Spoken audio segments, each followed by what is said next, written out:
Hello ইউটিউববাসী, fact of ফ্যাক্টসের নতুন একটি ভিডিওতে আপনাদের স্বাগত জানাচ্ছি। আজকে আপনাদের সাথে বাংলাদেশের দুইটা আল্লাহ আলীকে পরিচয় করিয়ে দেব। একজন আমাদের পরিচিত এবং স্বনামধন্য নায়ক, আর একজন সাম্প্রতিক সময়ে ধানমন্ডি ৩২-এ শেখ মুজিবুর রহমানের বাড়ি ভাঙ্গার সময় তিনি উপস্থিত হয়েছিলেন। আসুন আমরা তার বক্তব্যটি শুনে আসি। এখানে আমি গতকাল হাতুড়ি বাটালি আনছি, হাতুড়ি বাটালি আমি আমার দলবল নিয়ে আসছি।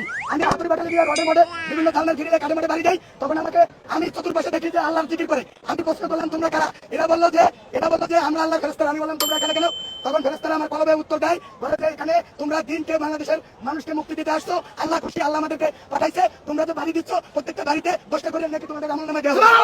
আসুন এবার আমাদের নায়কের বক্তব্যটি শুনে আসি এবং আমরা বিলিভ করি তারা অবশ্যই আল্লাহর বান্দা। সো ফার্স্ট অফ অল হচ্ছে যে আমার চিন্তা হচ্ছে জান্নাতে যাওয়ার। সো অ্যাচিভমেন্ট কি, আমি যদি মুভির মাধ্যমেও আল্লাহকে স্যাটিসফাই করতে পারি, বাই ডুইং ইসলামিক মুভি হোক অথবা ভালো কাজ করে হোক। আল্লাহ তাদের হেফাজত করুক এবং তাদের মাফ করে দিক, আমরা এটাই চাই। সাথে সাথে আমাদেরও মাফ করে দিক। আমিন।